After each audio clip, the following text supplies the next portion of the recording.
Hello, ladies and gentlemen, and welcome back to the Timeless Podcast here, episode 2. Episode 2, we got a sick George here. I feel like dreadful Dookie. You feel like dreadful Suki? Suki. Living Suki. We'll get onto her later, but first we got some non-Doctor Who news to talk about, because the Super Bowl was this weekend, so we got some cool trailers. You probably didn't see any of them, George. I saw the Marvel one. Oh, so we can get into that. And did you see the one about Maisie Williams in a car singing "Let It Go"? No, I did not. I think it must have been like a Hyundai advert, and she was in a traffic jam, and she just suddenly starts singing "Let It Go" for 3 minutes. Oh. Genuinely. Sorry, for viewers at home, I'm playing GTA San Andreas at the moment, and a car just mounted the pavement to try to ram me over. I'm currently holding a gun, so I need to change that. Anyway, back to podcast, lad. Yeah. But no, yeah. So we got some of the Super Bowl titles to go over. We got some viewing figures. We got some announcements for the rest of the series as well that have just come out. So a lot of stuff going on. But first, do you want to talk, because it's not really Doctor Who central and the rest of this podcast app is? Do you want to quickly talk about the Super Bowl stuff, or at least the Marvel? The Marvel one's the big one for me and you anyway. If you don't know, guys, we're big Marvel fans. So yeah. So it wasn't really a trailer, it was more of a tease, wasn't it, for what's to come on Disney Plus. We got to see some things. We got to see new Bucky hair. Bucky's got the short hair now. He started to finally cut his hair. Yeah. How do you think Bucky cuts his hair? Do you think he just goes to a barber? Because he's kind of like a fugitive, really. He gets a pair of scissors, and gets at his hair. I'm sorry, no, there's no way that Bucky's doing his hair that good if it's by himself. He's at least getting Sam Wilson to trim it, you know what I mean? I think that might be the first 5 minutes of Falcon and Winter Soldier. It's just, could you imagine if that's actually how it went down? It's just Bucky getting his hair cut. Bucky's like, Sam, I can't handle it anymore. Right? You know, everyone's got better hair than me in the MCU. I may as well just cut it. Do the Thor. But no, so we saw a few things. We saw what looked to be a fake Captain America at American football field. Yeah. Which is going to be interesting. So maybe we're going down the route of the government once again, trying to use Captain America as a symbol, even though he's dead. Which I'm pretty sure is good, well-known knowledge based on what happened in Spider-Man Far From Home. Yeah. Because obviously there was that really shit slideshow set to who I Will Always Love You. I don't know this. Liz. Who is it? Who sings I Will Always Love You? Oh my god, this is gaps in our music knowledge, George. It's not like Tracy Turner or something, is it? No idea who the hell that is. It could be.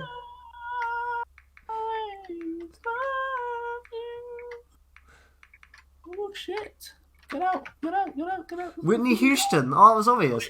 Of course it's Whitney Houston. Oh, I can't even say Houston. Houston. Of course it's Whitney Houston. That's how Whitney Houston. It's Jodie Whittaker all over again. Whittaker. Jodie Whittaker.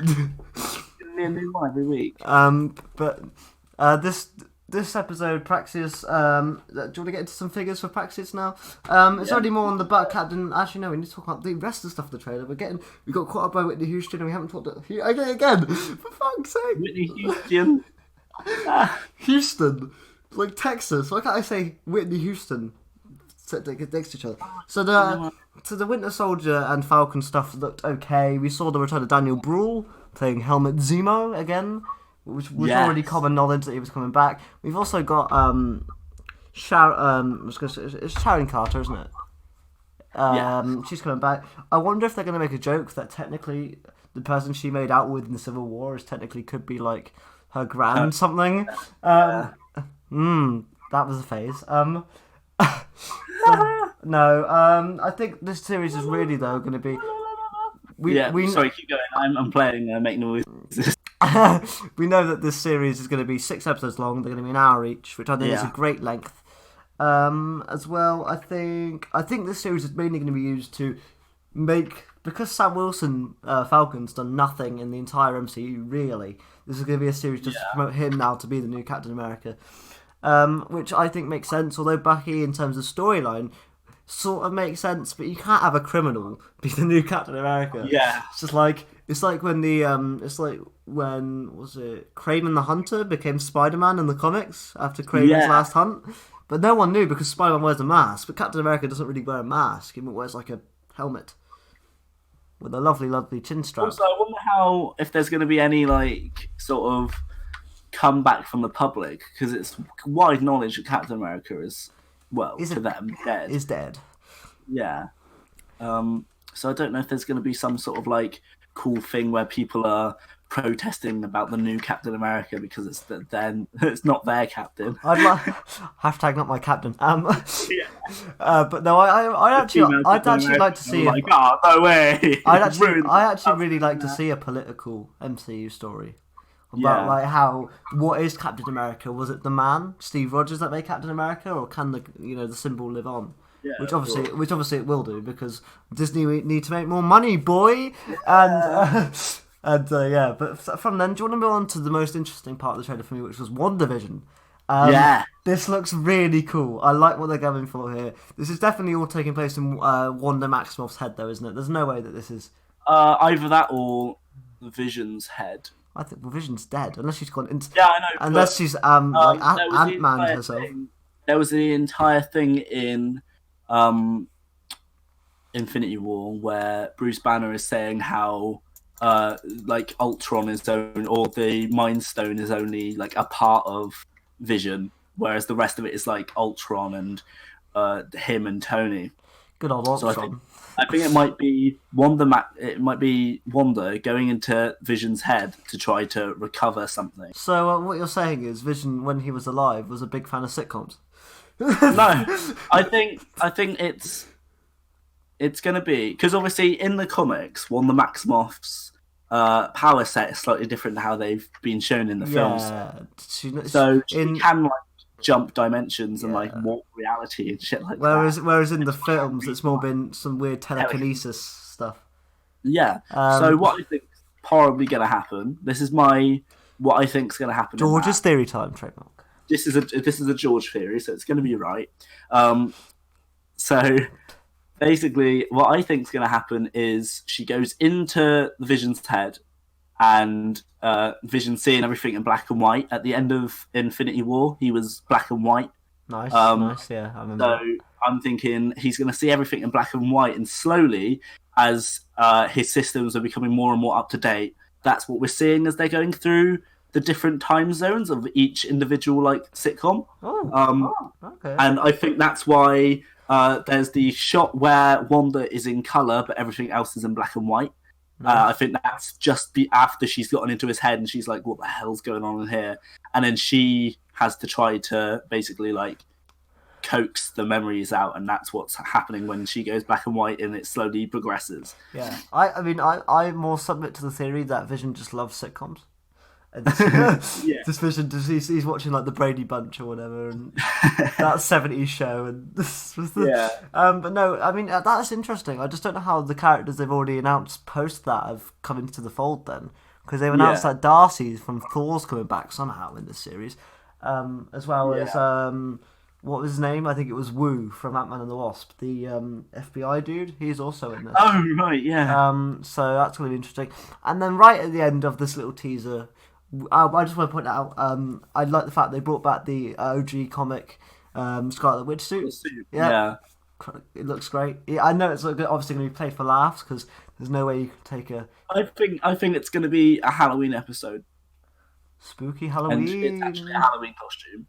Yeah, I think, because you can't have her wear that in the modern day MCU. It looks ridiculous. But I'm loving the classic look. It does look bloody ridiculous. Yes, and then obviously right at the end we get a small little hint with Loki, and he's been trapped. He's been trapped in time prison. That's what I've been reading. Yeah, apparently that's what the time logo. I've forgotten the name of the group, but it's basically like apparently in those comics with that time prison, there's a complete rip-off of the Doctor, who just is a doctor, but he drinks tea and travels in time and space in a box.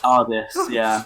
So he's called like Professor Space Time or something like that. Jodie Whittaker to the MCU confirmed. Oh my gosh, could you imagine? That would be the best. Jodie, Peter Capaldi to come in to play. I think Bradley Walsh could do it. Bradley Walsh. Cool. But this, to me, this. I'm pro Disney Plus. I think as a platform, I think it's really good. I know a lot of people are like, you're taking things out of cinemas. We wouldn't get we wouldn't get something like this in the cinema. No, we wouldn't get a series in cinema. Well, I might have gotten it on Netflix, but the Marvel Netflix shows aren't my favourite. I know a lot of people like them. They're not for me. Not mine either. They're not for me. No, definitely not. However, something that did, just a little tangent, but something that did drop on Netflix this week that I started watching was The Stranger. That's the thing starring, as we know him to be, and this is the only thing we were excited about. It stars Jake Dudman, who is a YouTuber. Right, yeah. I watched the first episode of that. It's really, really good, mate. You should give it a watch after you've watched Sex Education and stuff, because you're quite behind on television at the minute. I'm very behind on everything. You need to finish Brooklyn Nine-Nine for when it comes back on Netflix in March. I still need to finish The Goldbergs as well. The Goldbergs, you got Sex Education, The Stranger, Doctor Who's on at the minute, and yeah. I also you probably didn't watch it this Sunday after Doctor Who, but the BAFTAs were on. I didn't watch it. I'm not a fan of award shows. It's all opinionated rubbish. I was loving it because Taika Waititi was hosting a few of the bits, and I love that. He won a BAFTA for Jojo Rabbit, so get in there, Good. Taika. Unfortunately, Joaquin Phoenix won the blooming thing for Joker, which is the biggest load of Why? shit. Unfortunately, He's not. It's not a good film. It's not. It never is. You were scared by it. No. I wasn't scared by Joker. It was thrilling. It's not scary. Let's get that out there now. It's not a scary film.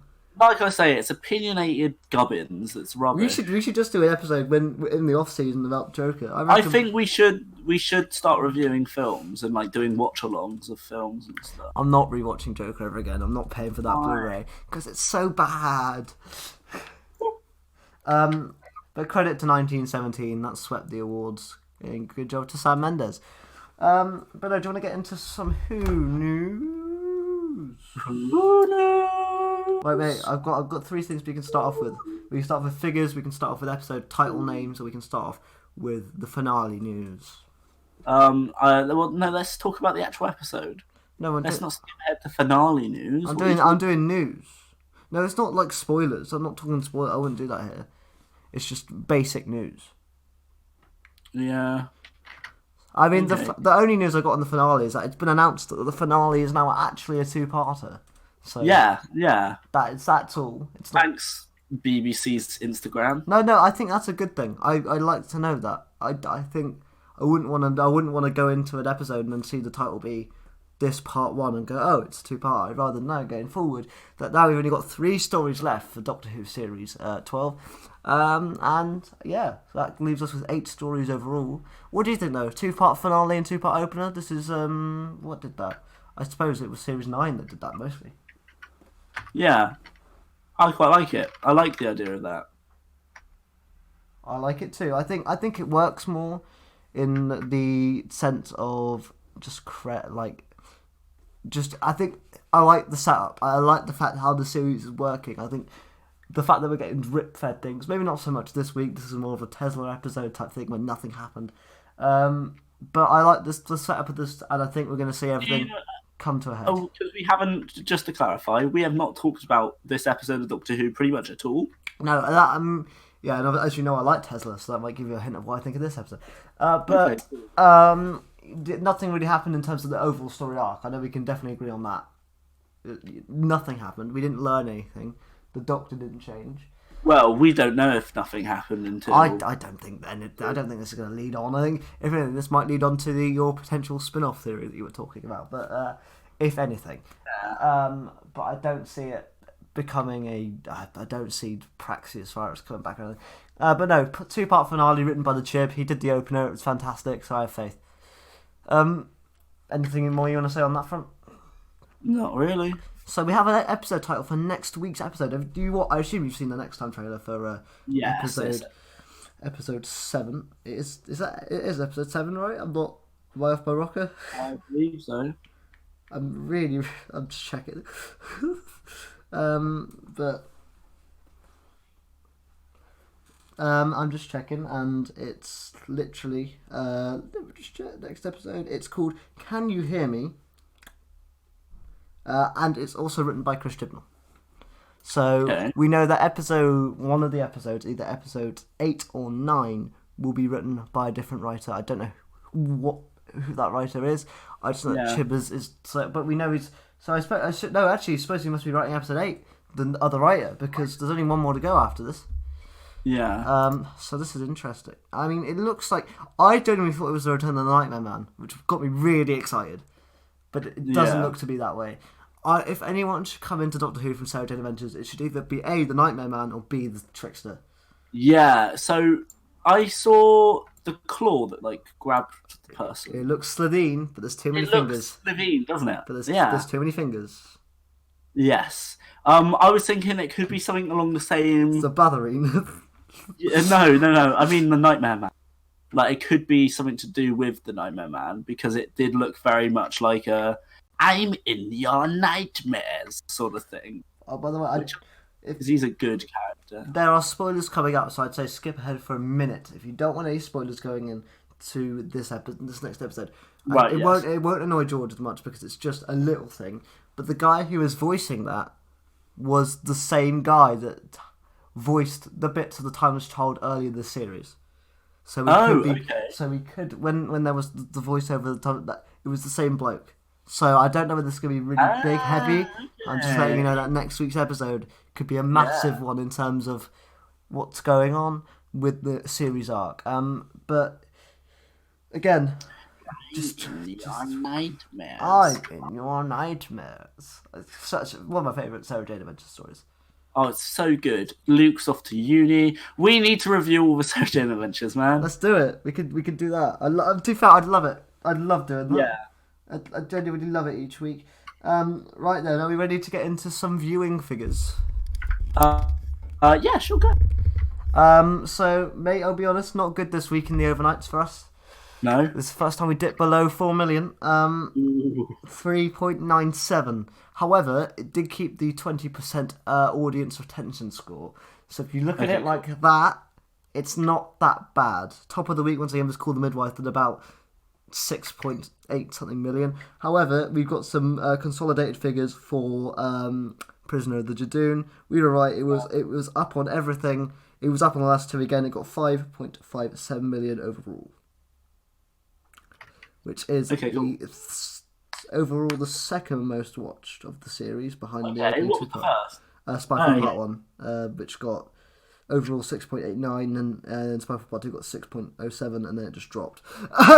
But which I think starting a series on New Year's Day was just a shit move, wasn't it? Really, it was. Yeah, not too many actually watching TV for years. Everyone's getting pissed. I don't. Yeah. Still, people don't. Some people started work on the second, but most people we didn't. No. So some people are still getting drunk and having a good time, and I think it was a horrible move. I don't know how you. I think that's really ruined the series, but overall, we know that Jodie's staying on for another series. Oh, by the way, can we just say, screw the blimmin' tabloids, man. I'm going to read you a tabloid that came out about Jodie Whittaker, right? Yeah. And it genuinely makes me sick at this, right? Because although we can agree the writing's been a bit bad, Jodie's overall performance, right? It's not that bad. However, I'm going to call this the Express, but Jodie Whittaker, Doctor Who bombshell. She's not quitting Doctor Who. Massive problems for Doctor Who. What? Oh. And then it says, shock admission that she will be returning to the series. Shut up! Right, she's really good. She's really good. I do not care what you say. You can... It's the Peter Capaldi thing all over again, where the BBC said, we can agree that Peter Capaldi wasn't the most loved. Why are you saying that? It doesn't... There's no need to. It gets on my nerves. We don't need to... That was worse, though, I suppose, because that came from the BBC rather than the Express, which isn't from the BBC. But still, does my nutting. Does my absolute nutting. But anyway, mate, do you want to get to something perhaps maybe a bit more positive, maybe a bit negative? Do you think it's review time? Yeah, sure. Okay, guys. So this week's episode was Praxeus. It was written by Pete Matigue and Chris Chibnall, and it was directed once again by Jamie Magnus Stone, who did episode 1. I think he's doing next week's as well. Do not correct me on that. What would you say the story of this one is, mate? I think the Doctor. I think the story is again quite preachy. I was more to go with a basic synopsis of the plot. Okay. So we could. So plot for this episode was the Doctor and Fam are. Hang on, I'm just gonna exit this mini game. So Doctor and Fam have been noticing some weird stuff, so they split up and look for clues. In doing so, they come across a nice group of people who I think have secret parts in possibly a new spin-off. Not a new spin-off, returning spin-off that hasn't been announced yet, which I think they're trying to gear up. But basically, I think... I'm trying to... Okay, cool. Right, I think that the story was actually reasonably good this episode. Sorry, my mind's all over the place. I was playing a game. Okay. Let me start again. Story for this episode, quick synopsis. The Doctor and Fam find out that there's some weird things going on, so they split up and look for clues, Scooby-Doo style. They each come across some funny people who slowly get developed, apart from like one of them who just gets killed by birds. Yeah, and then it slowly progresses from there. Turns out there's a sort of virus, and it's originating from Hong Kong. Yes. Well, it's originating. Well, we think originating from Hong Kong, but actually, Yeah, I think it's come from them keeping dead snakes next to dead bats again. okay, mate. So I'll let you go first on this one. What did you think of Praxeus? No, correct. What? What did you think of Praxeus? I thought it was a good episode. Not my favorite, not my least favorite. I don't really know which one would be my least favorite, but Orphan 55. yeah, I suppose Orphan 55 is a meme, though, isn't it? Yeah, but it's not a good app. Like how Love and Monsters is a meme. But Love and Monsters is decent in my opinion. No, I assume you've seen this twice, like me, yeah. Or did you only get around to it once in the end? No, I watched it twice. But I, on the second watch, still don't know what to think. Yeah. I don't know what to think of this one. For me, it's solid, but it's nothing more than just solid. There's no, like, the issue is, right, let's just give it, like, my basic thing, there's no real faults with it, but there's nothing that really makes me go, that was really good. Like, it was just 50 minutes of solid television, and I can't fault it. No. But I don't know whether I loved it either. I think it's one of those things. It's like, how can I explain it? It's like, this is how I feel about Unicorn and the Wasp, for example, in the middle of Series 4. It's fine. I can't really fault much of the story, but none of it blows me away. Yeah. Like, it just feels like one of those, which it's fine to have in a Doctor Who series, because this is episode 6 of a 10-episode series. So there's nothing wrong with having one here. I don't think this was after the big bombshell that was Prisoner Fugitive of the Jadoon. There was. I don't think this was going to be as big, and I wasn't expecting that either. I just think for me it was solid. I had no issues with it, but I think, I think this week you might prefer this one to me again. I think this might be another Orphan 55 situation. But anyway, I've got some notes here. We just talk about the best thing about Series 12. That's stay consistent. Every opening to every episode has been brilliant. This week's might be my favourite opening with Jodie. Jodie giving that monologue over the Earth, saying how life is very Sarah Jane Adventures. Life is connected, but life is different. I thought it was great.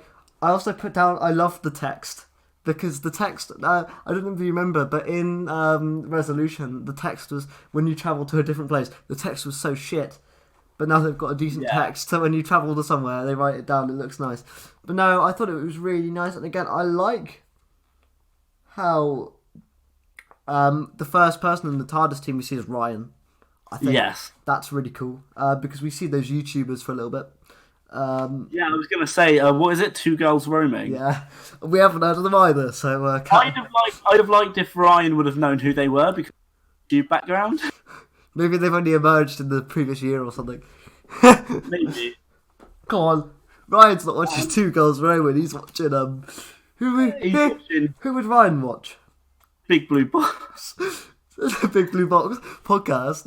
Yeah, man. He's watching the podcast. He's there. I reckon he's a KSI fan, I'll be honest. Ah, really? But you know, Yeah, one thing I got to say about those YouTubers though is I like how Jamila, I think her name was you sort of assumed everyone knew her, because although it's a stereotype, it's so true. Like every YouTuber, especially the big-headed ones, they're like, you must know who I am," and then when they're like, "No." Yeah. Okay, so how do you think Ryan did? How do I think Ryan didn't? I just don't think he would watch a roaming channel. No. How well do you think? What do you like him in this episode? I liked him and okay, yes, for sure. He's getting a lot of attention from the ladies this series. Can we blame him? You know, Toast and Cole, he's getting that big American TV money. But no, I think Ryan this episode was really good. I think everyone was really good. Yeah. I think genuinely this is their best app. I like the fact they split them up. First of all, I've got to say credit to Doctor Who to having more continuity than the Avengers. Huh? Because in this episode, they communicate through their necks, whereas in the Avengers, they have no communication, and they can just hear each other. And you actually see the thing on their neck as well. And they in the Avengers, they just don't speak, and they can all hear each other somehow. I get it for like Iron Man and stuff, maybe, but how does Captain America? Where's Cap's microphone? I don't hear it. I don't see it. But no, I like the neck communication as well. I think that was really cool. But no, Ryan for me was really good. But we'll get into that later. We talk characters. The only thing I put down here, which is my only really thing that nags me, and it's only a nagging issue. How does Yaz have keys? The Doctor. So it made me laugh when Yaz just got the keys. It was just like, all right then. Also, I loved the setting of Hong Kong. Cardiff. Hong Kong was really good. Cardiff. But Hong Kong, no, it was Hong Kong. Trust me, there was lights. It was the same street that Hawkeye beat all those people up on, wasn't it? There was lights. It was Hong Kong. Trust me. There was some blue neon lights, and that makes it Hong Kong. And then they went. No, come on, I'm being a bit harsh, but it's just funny. Like when you know it's Cardiff, it's just, I know exactly where that is as well. I recognise that. So yeah, man. For my many treks in Cardiff, so it made me laugh. It's right near my actual place I'll be living, actually, which is quite nice. Nice. I'm in Hong Kong. Also, I love the fact that the bar behind them had English writing on it, which kind of ruined the effect. But anyway, so the essential plot of this is Ryan's gone to investigate birds. There's a weird energy reading in a building in Hong Kong, but the Doctor is on a beach because she has realised someone's gone missing or there's been a massive crash, and she's seen someone float to shore in Madagascar.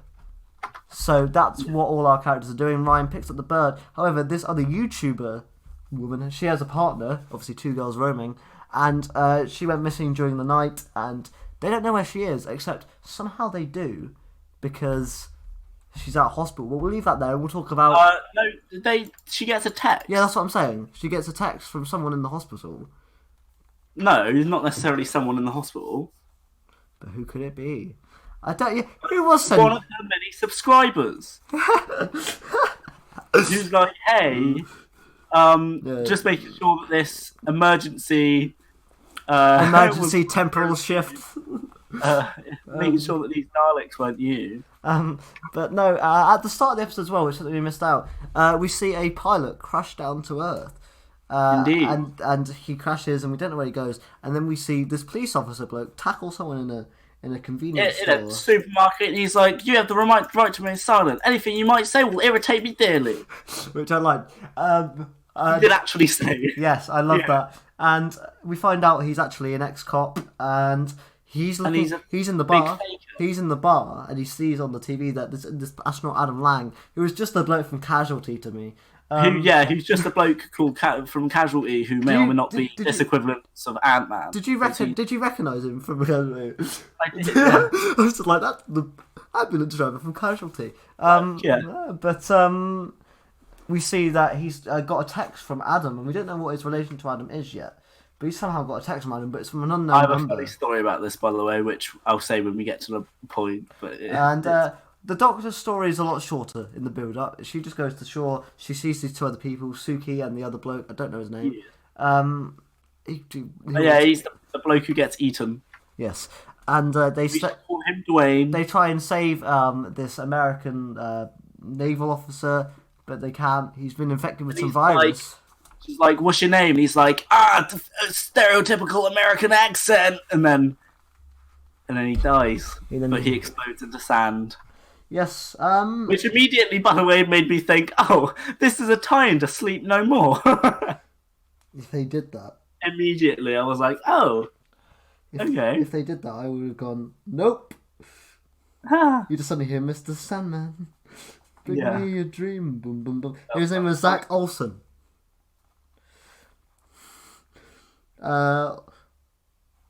Also, I'm trying to find the guy's name. Was it? No, it must have been Armu? Oh, I don't remember him saying it, but it must have been him. Check now. Yes, it was. So Armu and Suki meet the Doctor. They try and get Zack up, but he's just dead. And from there, that's when Ryan contacts the Doctor about coming to this hospital, and we see another person get taken over by the virus, but we don't know what it is yet. And it's really cool. That was where we got the really cool horror moment where Ryan, for some reason, just touches the girl on the bed with the virus. Yes. And her eyes open. It's really weird. Creepy, also, strangely, we've seen a lot of dead birds around. There was some in Peru, there was one in the hospital, and now there's some... For some reason, there was one in the hospital. Yeah, and now there are some in Madagascar. But, again, I have to say, I got some... When we get to Hong Kong, we meet...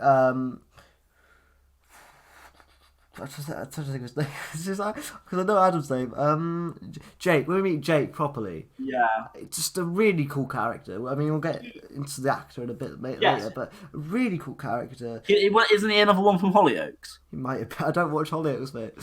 I know, but I thought I'd seen him in an advert for Hollyoaks. Maybe he knows Tommy Knight. Maybe. But no, whilst we're in the warehouse, we see these guys in gas masks, and I was like, oh, here we go again.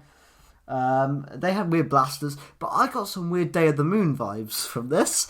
I was like, are they bringing back the silence? Because obviously we saw the astronaut hooked up, which was Adam, and he was like, you need to get out, they'll come back. And then your mum was like, this is definitely the same room that they filmed River Songs thing in. I was like, it probably wasn't, Ma.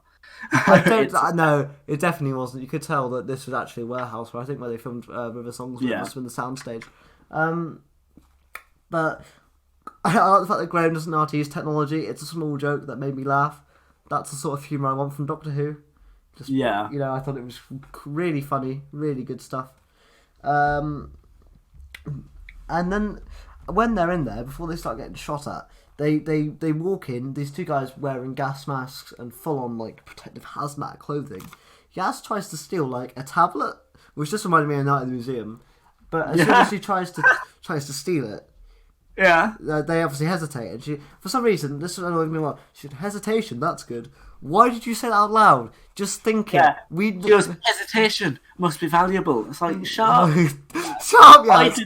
I didn't like her in this episode at all. No, I really liked Yaz. Later on, we'll get on. I did not. She was really annoyed. I found it funny when she's like, "I thought I found an alien planet." I know. I think this is gearing up for her possibly leaving at the end of the series. It's totally Cole leaving. Shush. I know, but I think that she's getting too complacent in what she's doing and getting a bit cocky, and I think that might be a downfall. Don't get cocky, kid. Yeah, I think that might be a downfall. I think she might be like, "Don't worry, Doctor, I'll go and do this thing," and then Doctor's like, "All right, cool, go," and then she does end up dying because she was like, "Look at you, they're leaving Earth and not dying." So do you think it? Oh, now I can hear myself. I don't know what happened there, but for a brief second I could hear myself. That's because you're too loud, mate. No, I wasn't. The sound's been the exact same. But I think for what we're trying to say, I've lost my track now. So do you think next series then, if Ryan is sticking about, could just be Ryan, Graham, and the Doctor? I don't know. Or do you think they're going to reboot the entire cast? Because you think we'd hear about it by now? Well, not necessarily. They managed to keep everything else Unless they're just going to kill them all off, but I wouldn't want that. I don't want Graham to die, essentially, is what I'm saying. Just don't kill him. Well, he's an old man, is Bradley Walsh. He's not. He's actually quite young. I'll tell you what, though, could... if they do kill Bradley Walsh, I'm done. That's me done with Doctor Who. Really? Yeah, if they kill off the man from the chase. If he doesn't say the words "the chase is on" at any point in the series, then he dies and he's like, "For you, the chase is over." Good night. Goodbye. Do you think you're smart enough? Contact us at this very address. But I tell you what, mate, we've ragged on him the past few weeks, but I've got to give props to Segan Akinola this week. Much better music, in my opinion. It stood out to me a lot more. Every time we moved continent, there was different styles of music. When we were in the warehouse, it was very alien-like and very mysterious. I tell you what, mate, do you think this is Segan's best episode since Spyfall? Because I still remember the Spyfall theme. That's still engraved in my head for the rest of time. To be honest, I cannot remember anything to do with Spyfall except the Master. What about Daniel Barton? Sir Lenny Henry, mate. Oh, right, yeah, they were in it, weren't they? The Kasavin. Yeah, Kasavin, they were in it. They were doing bits. Oh, well. You're not a fan of Spyfall, then, on reflection? No, I am a fan of Spyfall. I just can't remember anything from it. I like, especially the music. I cannot remember any of the music. I love Chloe Webber. That wasn't Spyfall. That's just... I love Chloe Webber. Shut up. You isolus. That's a bit rude. They're isolated, so stop being so rude to them. You know. Actually, they're not. They hunt in packs. Not this time though. It got left behind. What is it with Doctor Who stories and things getting left behind? Because the Doctor got left behind, or he left the planet behind. They or she now. Oh, shut up! Who cares? Get your pronouns right, mate. It's 2020. It's because I was thinking David Tennant because you were talking about the isola. It's 2020. Cool. It's 2020, isn't it? Yeah. Hashtag not my doctor. No, but I do want to address quickly. We'll get on to that actually later on when it's revealed. So what they do is they're about to leave the warehouse. Now they've kicked some of alien ass. Blimmin' Jake with his gun. He looked great with the gun, by the way. And then they took some alien ass, and then they left. Turns out this is an episode of Torchwood, not Doctor Who. Turns out Praxeus is that sex gas again. Seeking orgasmic energy. Forgot Chibnall. It might not be Chibnall. I'm just Chibbers, what are you doing, man? I'm going to Google that quickly. I need to find out if that is Chibnall. But as they leave, Yaz is saying no. That tablet that I easily pointed out was valuable. We need to go She's back like, and get it. yeah, I could have easily have taken. It's apparently useful to them. So I'm gonna go back, and the Doctor's like, no, what are you doing? You're an idiot. You almost got killed in there. Yeah. And she's like, no, I'll be fine. And then Gabriella, who was that YouTuber, and then one girl, Roman, decides to.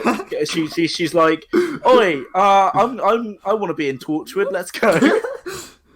But no, yeah, Gabriella, her name is. Gabriela Gonzalez. She was. Is that her name? No, Gabriela Gonzalez is the 10th Doctor's companion in the comics. In the Titan comic. Oh, nice. Yeah, she's pretty cool. She's like a Brooklyn like Mexican. Oh, of course it is. Yeah. No, not her. I've just looked. Of course, it's written by Chris Chibnall. Of course. Is it? It's actually. Oh, he's a little pervert, isn't he? I wouldn't go that far. Oh, Chibbers, I wouldn't go that far. He's a right perv. Ooh. Well, RTD had to like okay it, so he's an old man. Yeah, but we've already clarified that RTD is a bit of a pervert as well. Everybody who writes for Doctor Who is a bit of a pervert, except the Moth. The Moth is no, the Moth is the pervertest of them all. There you go, mate. I've just sent you a photo so you can laugh. Let's have a gander. Where are you? You just read that synopsis of Gwen begins working at Torchwood. Oh, where did you send it? WhatsApp. Why didn't you send it to me on Discord, you numpty? Because I was on my phone. And they're remembering his work at Torture, and her first day on the job it proves to be a trying one, as she team must track down a sex-crazed alien that has taken human form and is wreaking havoc on Cardiff. And you look down, air date, 22nd of October 2006, right? Previous episode, next episode, written by Chris Chibnall. Directed by Brian Kelly, the Dirty Bugger. At this point, I'm beginning to think Christopher is a sex-crazed alien. I mean... Seeking orgasmic energy from all the little nerds. But no, should we head off to Madagascar? By the way, when they're on that Madagascar beach, I couldn't help but feel of that scene from the original Madagascar, where it's like, sugar, honey, iced tea. It's Alex running up to Marty. He's like, sugar, honey, iced tea. Which for the little-uns means shit. But no, essentially they had to take Adam out of this device. They've transported him to the TARDIS. They have to he's not in a good way.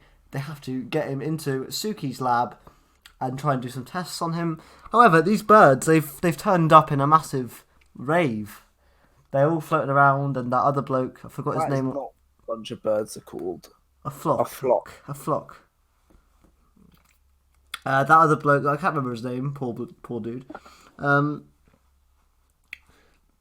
Is it me, or is it in the Chibnall movies? It's really hard to remember names. No, it's just he's a side character, isn't he? He gets killed. Spoilers, in the words of River Song. Oh, spoilers. Spoilers don't count. Spoilers don't count. But, right, it's not a spoiler that the side character gets killed. Arm you. The moment he's like, oh, I'll stay out here and look at the birds, I was like, he's dead. Yes. 100% dead. As Adam is walking with Jake and Graham to this lab, we find out that Adam and Jake are actually married or were married. It's not very clear. Yeah. We don't know whether they divorced yet. Like, oh, you want to use this in shock because you're actually still married. And it turns out that Jake didn't go to Adam's launch when he went to the space station. Right. Lunch dates are incredibly important, and lunch is a good meal. You shouldn't miss a lunch, especially Adams. Yes. Well, no, he's going up to the space station. It's for lunch. Space. It's for lunch. And whatever, Jake was supposed to meet him there, and he didn't because Jake's a bastard. Because he doesn't like travelling. No, he's a bastard. No, but the doctor's like, if only I had one of those birds I could experiment on, and then Ryan's like, well, hey, look in my backpack. And then the doctor's like, oh, I was wondering why you stank with dead things. Thought you changed your children. I was like, that's a funny line. I thought that was brilliant. I really enjoyed that. That made me laugh. I was really happy at that. I don't know whether you thought that was cringy. I thought it was just funny. No, I've noticed. Hang on. Oh, yawning. I've noticed that with a lot of these scripts, I'm like listening to them saying it, and I'm thinking, that's not how someone would say that in real life. Like, there's one bit where Jake, it's when Adam is in the astronaut get up and everything, and he's laid in the room in Hong Kong. And Jake's like, how long's that going to take? And Yaz replies with, we've been inside of this room as long as you have. It sort of makes sense, Which, but yeah. It feels jarring. It's like they don't proofread the script to believability. It would have sounded so much better if she'd have just gone, hey, we've been here as long as you have.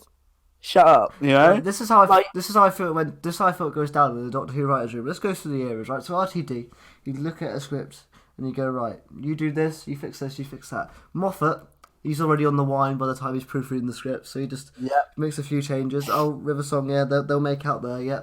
There's a sex joke there, you know. Oh, look at that, it was Amy's skirt and your glass fork, brilliant joke, put that in, kids will love it, well hey.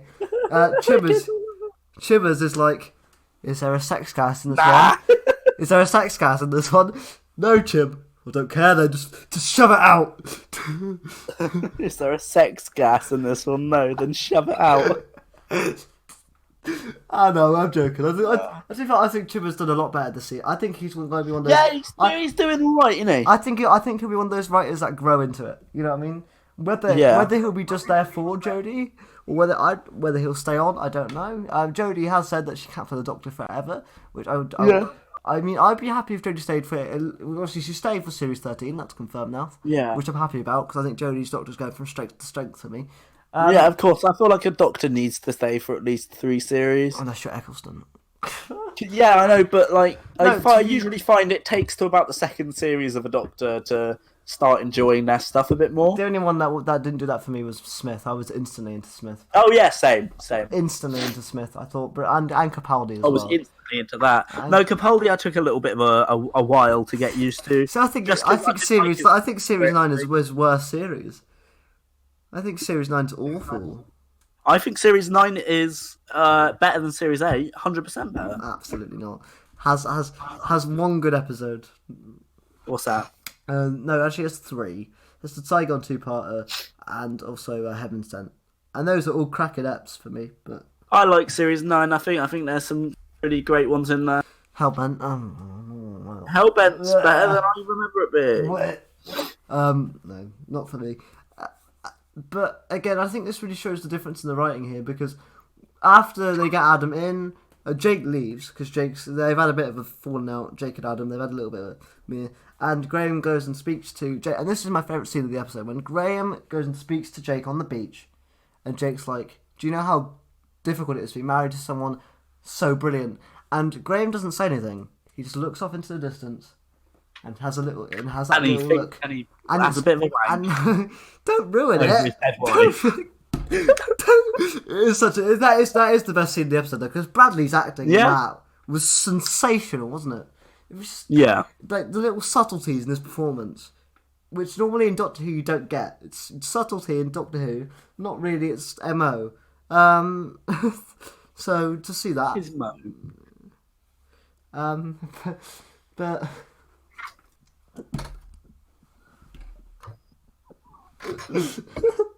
What? It's Mo.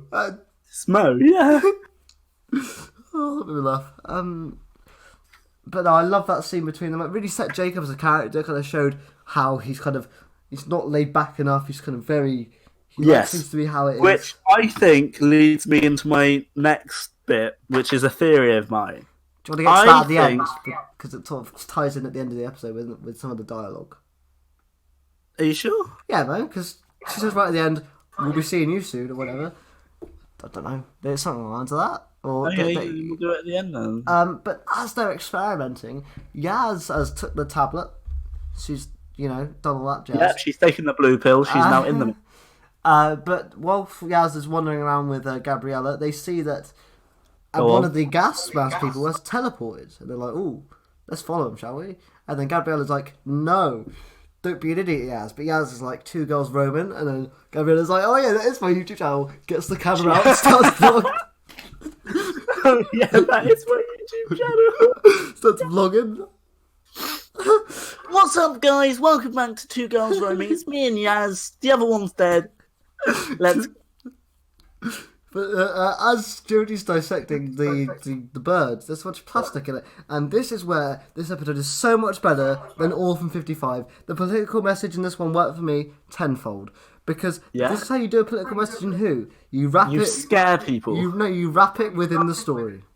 And this all 55 was a political message for the sake of it. The political message was there, but it wasn't the overall thing. Like, the end of the episode wasn't stop using plastic. It didn't have the Doctor going, "This is just one of possible outcome." Yeah, and also, there was no point where she said, "Stop using plastics." Because she said it's inevitable, because we are full of microplastics. And Graham's like, "I'm not full of anything." And Ryan goes, "You're full of shit." But, again, brilliant. And it turns out, through the filtration system, they're using microplastics as well. And then Yaz is saying there's a teleport and some information's being fed to Madagascar. And it turns out bloody Suki Cheng. Where you are. And then the Doctor turns around and is like, "Suki, you bad girl. Time to have a bit of a fight." And then the sex cat has come in. Oh God, don't know. Oh, a bit of a fight. Whatever you're into, mate. Whatever you're into. It's always a bad girl. Yeah, and then they're all like, and then they have a bit of a fight, and you're like, It's a Oh, lovely. Oh, it is a Chipper script, isn't it? So you never know. Filthy. You're worse. You are going to be head writer of Doctor Who one day. Because you're a pervert. Because you're an alcoholic. This is where next like news. Mark Gatiss appointed head writer of Doctor Who. And then you're all ticking him off, and there's another one. And then it's like Taika Waititi heads an episode, right? Oh my god! Could you imagine if Taika Waititi wrote an episode of Doctor Who? Well, Peter Jackson wants to direct one, but they can't afford his budget. It's like, oh guys, do you know who I've always wanted to meet? And the companions are like, who? And now he's like Michael Jackson. Oh my god! So yeah, Suki has teleported away, and they realise Suki is also infected with Praxeus, and they have to home in on Yaz's area, and she's found the missing submarine from Zack earlier on, and they teleport down. Yaz is like, yeah, found an alien colony, and the Doctor's like, well, you haven't found an alien colony, but this is all it's all alien, and it turns out they're at the bottom of the Indian Ocean, and I love this panning shot up to the plastic in the ocean. Oh, who lives in a pineapple? See? Did you know that Doctor Who did that, by any chance? Yes. Okay. But it's such... I love that shot as well. I like the fact that when they were talking about the plastic, they said this area is like a plastic vortex. It just collects it. Rather than plastics all over the ocean sorted out, it was like, there's plastic in the ocean, it shouldn't be there, but why there is so much is because it's underneath this plastic vortex. And that makes sense. And when Suki was like, yeah, we come from this planet where Praxeus devastated us all, we needed to find a place that we could experiment on. Turns out they used Earth as a human petri dish, which I love that line from the Doctor. I thought it was brilliant. Who doesn't love a good petri dish? Gives you a pet slime in Terraria. Does it? I don't know. Yeah, mate. Yeah. Subscribe to Planet Zog Gaming where me and George will do Terraria Let's Plays. Not in a million years. No, we'd be so bad at it. He's terrible at Terraria. Yeah, I'm not even going to deny it.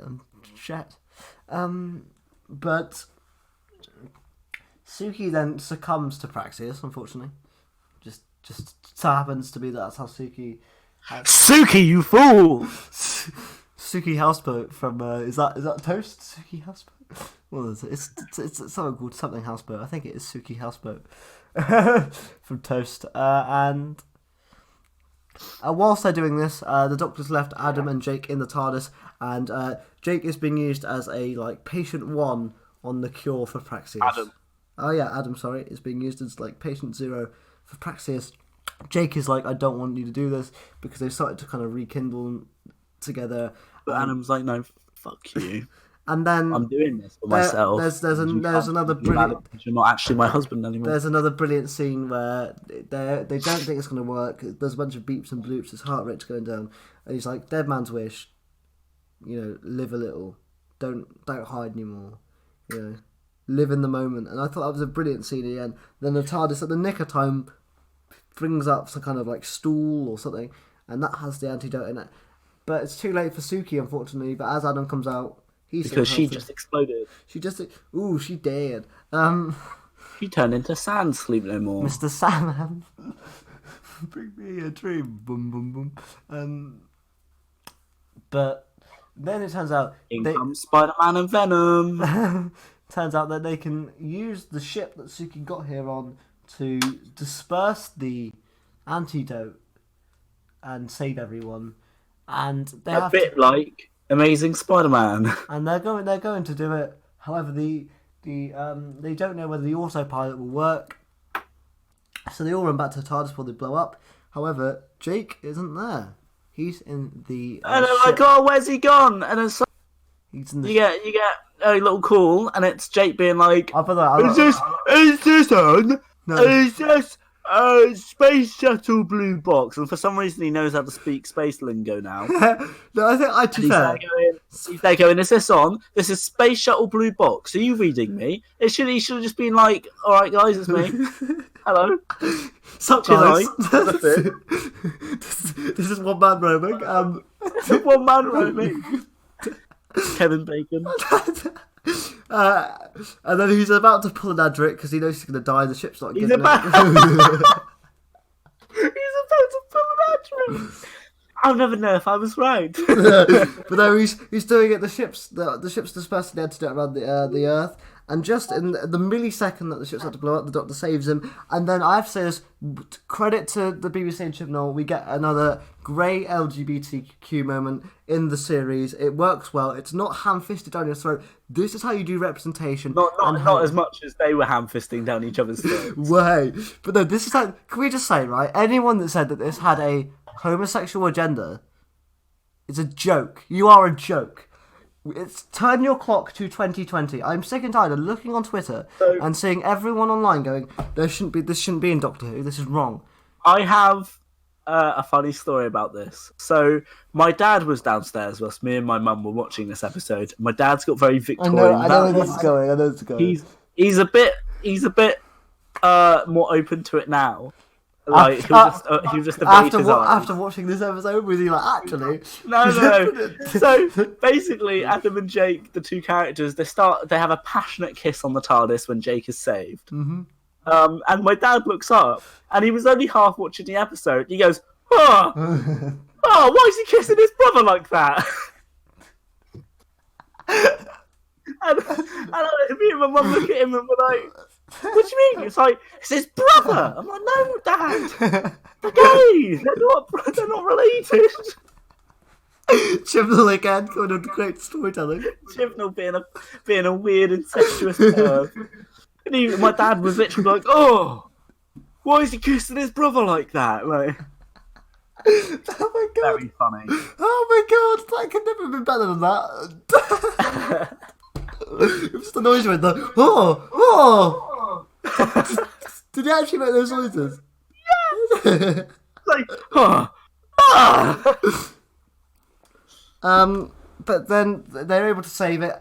Again, what do you think though? Do you think that it's ridiculous at this point if you say Doctor Who is a gay anti-white man agenda? I think it's absolutely ludicrous. Yeah. People on Twitter saying that this had too much gay in it. What? It could be a little bit gayer. You know, like turn. Really matter, I'm sorry to say it again. It's like saying that a regular episode of Doctor Who is a bit too straight. Yeah. You know, I'm just saying this now. Turn your clock to 2020.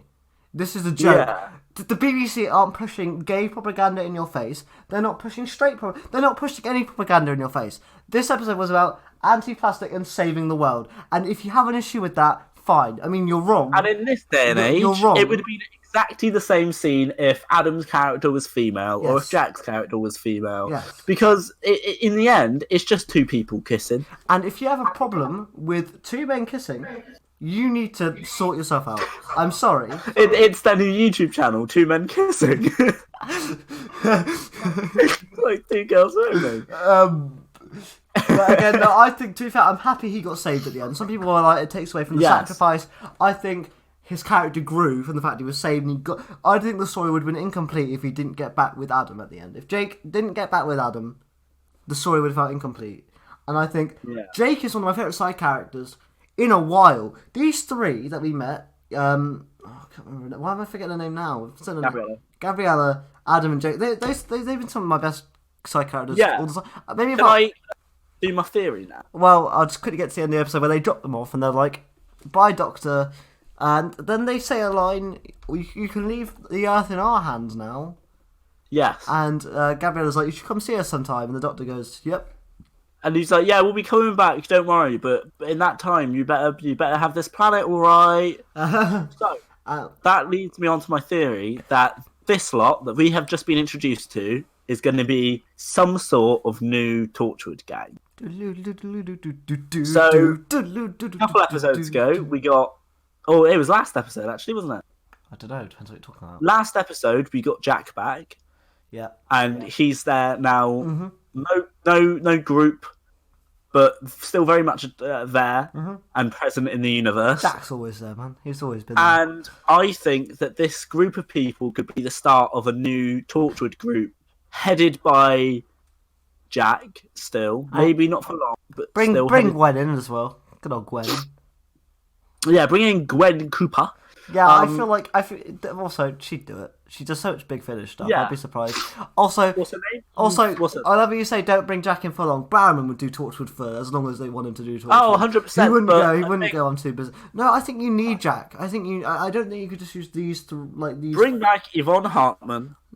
Bring back Camille Gaduri as Jackie Tyler. Camille Kajuri as Jackie Tyler. Well, hang on, guys. You know what would be good?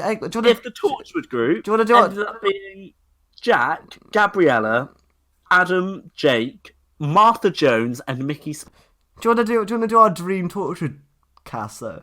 I think I've just done it. No, but I do want to put some. I'm gonna put 5. I'm gonna make some joke ones. Michael Gambon. No, okay. So first of all, number 1. Yeah. It's always gonna be Jack and Gwen. So 3 extras to join them.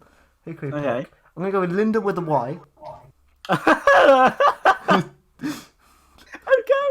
Who else can we go with? Who's Elton from the fan club? Nice. He's already in Linda though. Linda with an I. Yeah. And who else can I go with? I'll go with someone from the Moffat era. Who's there? That kid from Cold Blood, but as the kid. Oh, Elliot. Yeah, as the kid. He's not No, good. I think we need Maggie Smith as just a new character. How about just Maggie Smith? Just as Maggie Smith. Yeah, just Maggie Smith. We need Barrowman would love that. We need Cyril, but like as an old man because you gotta keep young Cyril. No, just old man Cyril. Old man, man. It's only like 10 years ago. He's probably about 19 now. No. I mean, like it was supposed the episode's set in 1-2, man, and Torchwood is set in the modern day. Good point. To be fair, I've seen that episode once and I've never rewatched it. I thought it was dreadful. So I think that's because you don't like watching yourself on TV. I don't look like I'm not ginger. You're Cyril, mate. I'll take Alex Tenza. You are Cyril. I'll take the Tenza, George Tenza, but I'm not taking Cyril. That's another one, hey? Teenager George Tenza. That would be great. So me, he's just had a bad. Yeah. He's just had a bad car accident. Now he's in a wheelchair. I think so. We've got Maggie Smith, Cyril, George. By the way, that wheelchair joke was about me being in a wheelchair. I'm not saying that they should have a guy ran over and be in a wheelchair. I'm saying that I could play George Tenza. Diversity, mate. Diversity. And that leaves me on diversity. Right? That's like 11 people. You can't I was have going to say that that leads me on to my next bloke, the little Afro kid in Diversity, who's now like 25. He's on That's So Nice, main competitor. Good. Do you know? Is he? Yeah, he's on That's So Nice. Main competitor to Doctor Who. And then Tom Baker. As Tom the Baker. creator. So as the are you curator. keeping Jack around then or not? It's just Jack. No. No. He's So like he comes in every now and then. He's like Bruce Wayne in Battles of Infinite Earth. Or whatever it's called. So let's recap. So Jack is now the face of Bow. Sorry. So let's recap our teams. So I've got Jack and Gwen still. Then I brought in Linda with a Y. Yeah. Elton. Who is currently having blowjobs on a piece of I forgot about that. Yeah. That's an RTD script. And then I brought in Elliot from Cold Blood. So I've got Maggie Smith as Maggie Smith. George Tenza. Mm-hmm. Cyril. Then we've got who else did I say? Afro Kid from Diversity. Oh right, the Afro Kid from and the face of Bo. What a lineup, guys! Jesus. Oh, Christ. and what was his face last week?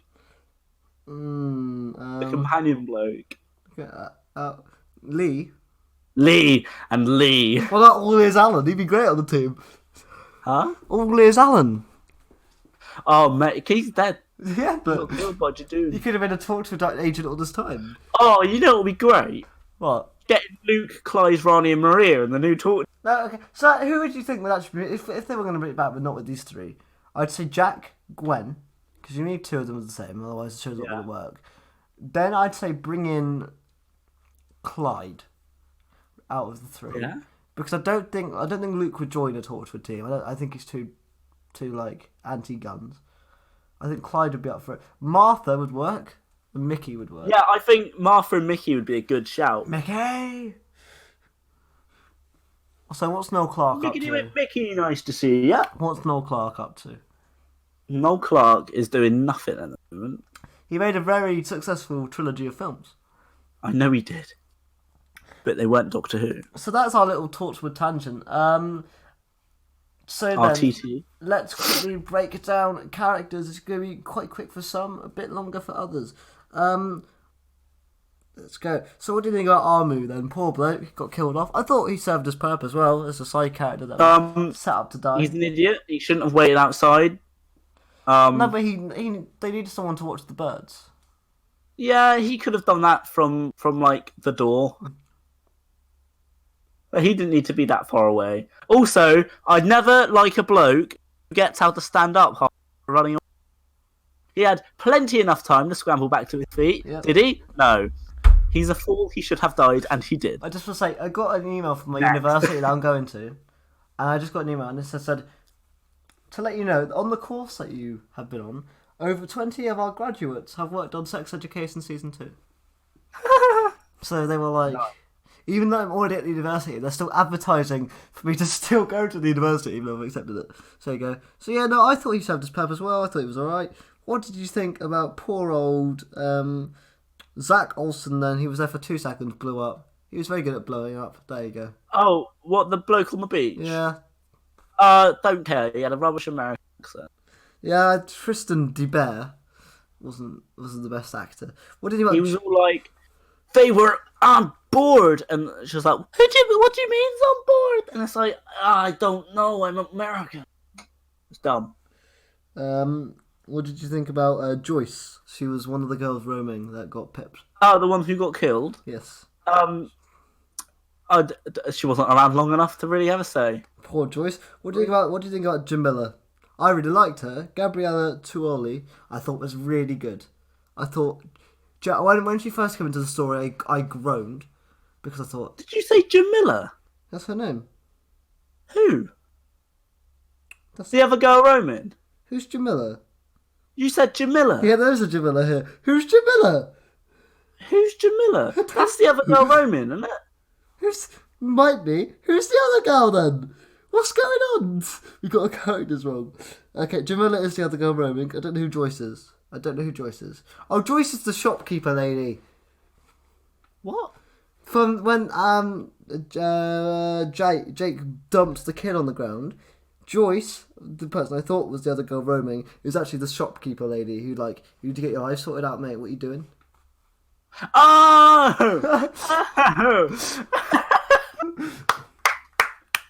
Why did she come up on this list? So no, yeah. So Jamila is the other girl roaming who got killed off. So yeah, she wasn't around long enough. Jamila, like I say, she wasn't around long enough. That's who I was talking about. Who's the Joyce? She's the shopkeeper lady. Joyce was the best character in this episode. What do you think about Suki Cheng? I thought the actor was a bit pants, but I thought the character was really well written. I just thought the actor was a bit pants. She is dead. So I don't care. No, but did you not think her line delivery, Molly Harris, was a bit pants? When she was all villain, well not all villain, but when she turned. Yeah, I think it's the way the scripts are written. They're not very realistic written, and it almost sounds like they've been generated by robots. Again, using the old, hey, we've been inside of this room for as long as you have. Rather than we've been here for as long as you have. Mm-hmm. Which would have made so much more sense. I've noticed that if I spot this again, I'll jot it down, and next week's episode I'll read off a bunch. Thank you. I just want to let you know, I'm looking at the list here on the official Doctor Who website. Guess what Gabriella's second name is? Just guess. Gonzalez. Camera. Gabriella Camera. That's her name. She's a YouTuber. That's like calling a character YouTube. Gabriella Camera. As in, grab a camera. Well, no, it's not spelled as you would spell camera. But it's Gabriella, Camara. Camera. But still, Kamara. it's meant to be camera. It's Kamara. I know, but it's meant to be a play on camera. Gabriella Kamara. It's meant to be a play on camera. Is it? Yeah, definitely. Or did you just read that wrong? Bit of both. Gabriella Kamara. Either way, Gabriella. What do you think of Gabriella? I thought she was really cool. She was alright. I was really, I was so worried when she first came on screen. I thought, oh, here we go. Like, this could be the annoying teenage character that wants to know what's going on all the time. But no, she buckled down. Yeah, Adric. Poor Matthew Waterhouse, man. Every Doctor Who fan like rags on Adric. I don't think Adric was all that bad. But again, me and my mum were watching Logopolis, and it was the first time my mum's seen it. It's okay. In retrospect, it's not. And I was like, "Oh God, Adric." Forgot about that. And then she was like, "What do you mean?" I was like, "He's just annoying, isn't he?" And then within like 5 minutes, she looked at me and went, "He's annoying." What do you think about Adam Lang then? Matthew McNulty. Adam Lang. I think he was great in Ant-Man. He's not in Ant-Man and the Wasp. He's not in Ant-Man and the Wasp. Well, Adam Lang. Oh, okay. Lang. That's where the joke is. You're a bit. I actually think he was in Ant-Man and the Wasp. Okay, well that was just a bad joke. Name is Adam Lang. He is Scott Lang's brother. He does kind of look a bit like Paul Rudd, to be fair. They could be related. Shut up. He does not. A little bit. No. No? Okay. No. How long has this podcast been going on? Less than an hour. Are you joking? Yeah, we're This is the longest conversation of my life! We're only at 59 minutes. Oh. No, we only got five more characters to go. Just keep going. Come on. Yeah. No, you now just made me have to listen to the podcast, but I was going, this is perfect. I don't have to edit any of it out. Now I have to go and listen to all of it now. Thanks. There were bits that I wanted you to edit. Jake, though, Warren Brown, he put a lovely thing on Twitter about how he's always wanted. He's a massive Who nerd. Your mic's just cut out, mate. It was. There it is. It wouldn't on my end. But Jake, Warren Brown, who played Jake, put a lovely thing up on Twitter about how he's always wanted to be in the Who-niverse. He loves Doctor Who, and I think he's my favourite character this week of the bunch. I think he had the most. I think he's the most likely candidate for a Torchwood reboot. The way he was wearing his leather jacket, I approved of. Yes. And can you look at his IMDb page so that I can find out if he's actually in Hollyoaks? Sure. The actor's name is Warren Brown, but I'll look at it now. Warren Brown? Who likes a burnt pasty? Is that a reference to something? The bakery known as Warren's. The fact that pasties always burnt. That's shut down now. Has it? Yeah. What, the one on the corner? Yeah. You joking? No. Big up, Greg's. So he's been in a TV show called Strike Back. Yeah. Cargo, moving on. Luther. Get Some. I'd rather not. He was in The Dark Knight Rises. That might be where I've seen him then. No, but he only played Missionary Security 1. So, but as far as I can see, he was in two pints of lager and a packet of crisps. Maybe he was in Casualty for a bit. It's gonna be it. He was in Hollyoaks Crossing the Line. Well. Oh yeah, he was in Hollyoaks in 2005. Boom. Boom, boom, boom. That's what I'm talking about. My sister used to watch Hollyoaks when she was my age. Somehow, though, he's only never been in one episode, so I don't know how you remembered him from that one episode. But hey, there you go. How did I do that? Maybe he was a secretly in Hollyoaks fan. Amazing. Right, now it's time to get onto the fam. Right, Ryan, Toast and Carl, I think this is the strongest performance of the series. Ryan, good this episode. Graham, good this episode. Liked him. He was a bit of a fool, but he knew his way around an IV drip. Yaz, what are you doing? Get back in the fucking TARDIS, mate. Get back in the box. I love when we always complain about Yaz needing to do stuff, and then when she starts doing stuff, you complain again. It's like, what could you, like? No, it's because I don't want her to get too big for her boots, and I can see what Chibnall's trying to do. She's getting too cocky. She wants to impress the Doctor, and we've been through this before, where people want to impress the Doctor, and it turns out that they die. #Tasman. hashtag Linda with a Y. Don't let Yaz be another Linda. And then obviously for me, the fam as Ryan, I thought was really good this week. Toast and Cole's best performance for me, in a while. Because there's a theme of him though getting with girls this season, which I think is going to lead to him getting with Yaz. Yeah, it's the signs of him. It's going to end up being like, he's got all of these other options, but he's going to end up with Yaz in the end because that's what's going to happen, and that's what always. I mean, to be fair, it's not the worst story. It's not the worst story arc of the. It's better than Danny Pink. Graham, I thought was really good. He had those 2 scenes which I really liked, especially. But apart from that, he didn't have much to do with in the story. Yaz, I thought this is Yaz's best episode since being in Doctor Who. Bullshit! I'm not even joking. I'm not joking. My throat. That was for a bit. Yeah, why'd you do that? I don't really know. If you guys don't know. Yeah, I thought Yaz was great this week. I want to see more of this stuff Yaz doing. In all joking aside, genuinely think this was a really good episode for Yaz. I thought Yaz she was very, very good. Superb. It's just I don't want this character to die because I genuinely quite like her. And also, I don't want her to die without any development because I think she can be a great companion. And then, obviously, right now it's time to talk about Jodie Whittaker. Again, for me, this has become a regular. Great stuff. She had a bit of dialogue that was very, explainy and sciencey. There was a lot of sciencey words in this, which... Yes. You didn't know what a pathogen was. I knew what a pathogen was, mate. Why didn't Graham? I don't know. To be fair, that was... Pathogens are easy. Yeah. But for me, there was a few sciencey words. I was like, if I was a kid, I wouldn't pick that up. Not like pathogen or anything, because that's fine. But there was a few really, really techie, sciencey words. But they had Jake there to deal with the fact that nobody knew what that. And Ryan. Yeah, but Jake was actually going like, that means nothing to me, mate. Yeah, he can't yet ride a bike. But don't you dare.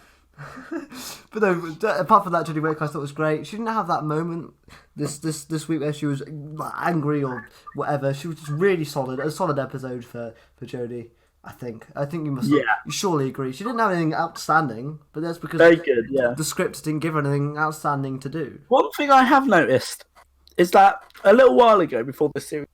Sorry, I've got the hiccups now. 2 seconds. That's okay. Oh, Jesus. Right. A little bit ago before the series started, there was a leak of a new outfit for the 13th Doctor. Jesus, I've got really bad hiccups.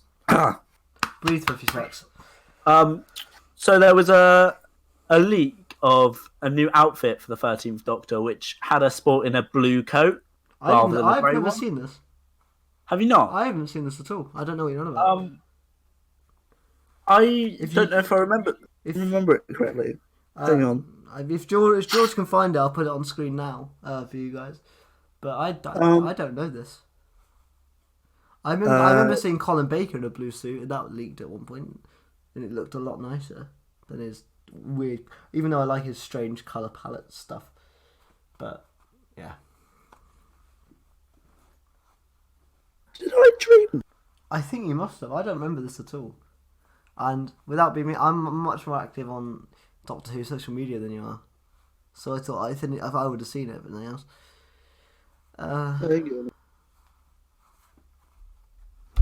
Oh, you know what it was? It was the tuxedo. I think. Yeah, that might be it. Oh, I remember it, I swear. Oh wait, hang on, I think I made a massive error. Yeah? Oh my god, an absolute mad one. What's his face? Tommy Knight's not been in Hollyoaks. Huh! He was in Waterloo Road, mate. He was in Waterloo Road! No! Oh my god, you're an idiot. Oh my god. I still don't watch Hollyoaks, so when you were like, he's in... Wait, but you watched Waterloo Road? I did watch Waterloo Road, yes. Really? Way back in the day, yeah. Back when he was on it? Yes. Has he left yet? I wonder. Let's have a look. I don't know. Yeah, he left back in 2015. Fair enough. But no, do you think it's time to get to scores on the doors? Unless you want to say anything else about this episode. Sure. You went first last week, so I'll go first this week. I'm umming and ahhing between a 6 or a 6.5, but I feel I'm going to go 6.5 for me. A 7. You're gonna give it a 7. So, you preferred this week to me, but last week I preferred doing better than you did. Oh, did I like this episode more? Than me, probably, because you went, it's a good ep, well, I just thought it was a bit meh. What? Whoa, did you not think it was a good ep? 6.5. 7 for me. 7 for me is good. It's like just underneath good. 6.5. I was gonna say because you've been having a lot of opinions. Okay, no, it's a decent ep. It's just meh.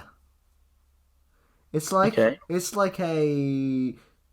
school reunion for me. It's decent. I like school reunion. Watch your mouth. We'll have to get to that one day on the podcast for sure. It's got Sarah Jane Smith. Yeah, but next week, and the Quilitane and Anthony Head. My friend actually texted me about this last night, and he said, "Do you know that we actually haven't left Earth yet in Series 12?" I did not hear a word of that, mate. That actually, this is a fact, we haven't left Earth yet in Series 12. Left Earth? Apart from that one scene on Gallifrey. But apart from that, we haven't left Earth. Oh, I suppose. I was about to say Orphan 55, but that is Earth. And next week's episode looks like it's on Earth, so could this be a series? Could this be a Pertwee-esque series where we just don't leave Earth for a little bit? Yeah, but in terms of that, are you looking forward to the horror themes of next week? Let's just think of the brief next time trailers that we're getting these days, which I like. I'm looking very forward to it. It looks like a Graham-centric episode. He's wearing that weird headpiece thing. Yes. Yeah, I think it looks very much. I think it sounds like the what's his face from Surgeon Adventures? Nightmare Man. The Nightmare Man, yeah. Because obviously Graham's all like, I see at night, and it is not the Master. Mm-hmm. And then it does look like a very Graham heavy episode. He puts on this big thing on his head. That's about it, really. Yeah, I mean, I like the horror themes. It's a Mary Shelley episode, and we know that much. Yeah. So it's about Mary Shelley, who I don't know much about myself. But yeah, Mary Shelley, woman who wrote Frankenstein. Yeah, but that's all I know about Mary Shelley. I don't know much more about that. So could this be like there's an alien? I believe her husband was a pet. Okay. Nice bloke. What was her husband? Sorry, you cut out there. Nice bloke. Just a good bloke. Oh, okay, just a good bloke. Loved an arm wrestle. Someone that you could just have like a drink with. Yeah, man. Is that a Doctor Who reference where the Doctor goes, Mary Shelley's husband, good bloke? Or...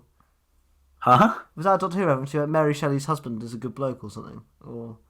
No, he's just a good bloke. He's a nice man. Here's Alex's theory. Do you think that there could be... So it's going to be wrong? There could be some kind of alien making Mary Shelley... Oh, no shit, man. This Doctor Who. No. There could be some kind of alien bringing Mary Shelley's creations to life, type thing. Maybe. I mean, the reason... I believe Mary Shelley wrote Frankenstein after having a... So I think this is going to be pre-Frankenstein. And she'll be having nightmares, and that's what this bloke is. And that it will be... That's why the weird, like, Slovene claw thing are there. Yes. Obviously, like you say, too many fingers. We are the Slovene. I don't want the Slovene to come back in a prehistory. The Slovene. I would love the Slovene to come. No, I want them to come back, but I want it to be another political episode where like they're attacking Boris Johnson, and this is our first post. Turns out Boris is a Slovene. It wouldn't suppose this is our first post-Brexit episode, by the way. So we're still alive here in the UK. I just want to say as well, thank you to the actual pretty good response from you guys that watched it as well. I put it out on Twitter. I got some nice DMs from you guys. Did you? Yeah, some nice. I won't name who you are, but there's some nice friends, some nice YouTube friends that I've watched their clips for a while, commented on their videos. They've given me the thumbs up to keep going and stuff, and so just thanks for that, and thanks for some of the advice as well. We're gonna keep doing it for as long as we enjoy it, and it should... I like the one that said "be less shit." I like the one that said "be better."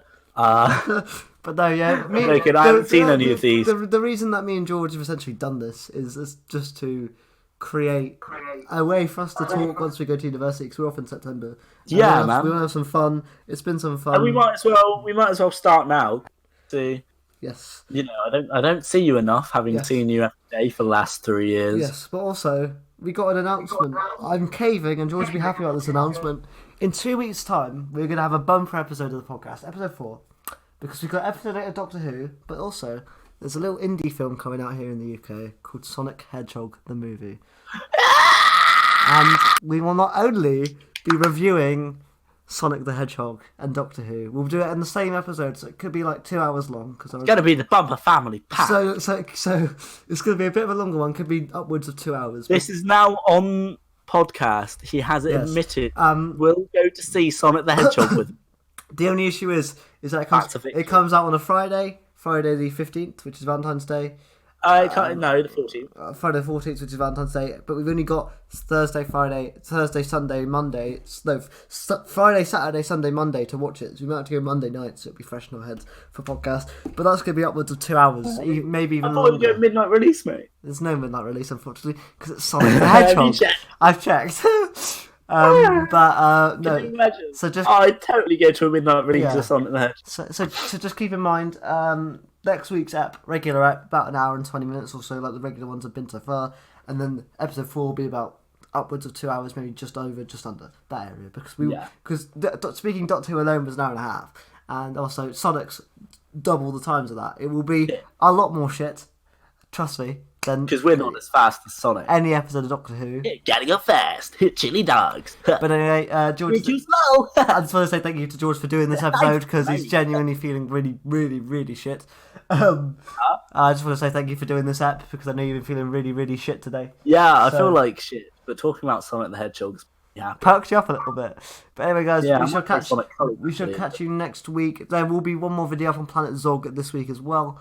So if you guys want to check that out, then by all means. But until then, you can follow me, obviously. You can subscribe to this YouTube channel. Also, just a quick plug for myself. I'm thinking about bringing back Untempered Productions as a fully running channel. So what will you be doing? Basically, I'm going to attempt... I don't know when I'm going to start this, but I'll make sure that people on the pod know. I'm going to try and be animating a small clip of something. Don't know what. Anything. It could lead up to one big thing. It could lead up to a lot more things. I'm going to try to animate something at least once a week. I have a request. I have a request. Yeah, go ahead. Can you animate the sex gas from Torchwood? No. Hell no. But no, you can also follow me on Twitter at AlexKing_Dom. Do you want to plug your Instagram, whether it's your personal or your arty one? You can find me on Instagram. I'm really quickly just going to double check to see what my actual Instagram is. I believe it's untempered_productions, but I might be wrong. 2 seconds. My Instagram is AlexKingdom2001, so there you go. So yeah, if you want to find me on Instagram, my Instagram is untempered_productions. It's got a little picture of Baby Yoda. So go ahead and follow that account. I post there. When I do, I post there quite frequently. There's been a bit of a hiatus recently. But that's something I want to try to fix with when I start my YouTube channel back up and stuff. Mm-hmm. Absolutely. But we will see you guys next week with our review of Can You Hear Me? Which is a weird title for a podcast, because we hope you can, because you're not seeing anything. But we shall see you guys next week. Have a good time, have a good week, and enjoy Doctor Who. Goodbye. Awesome.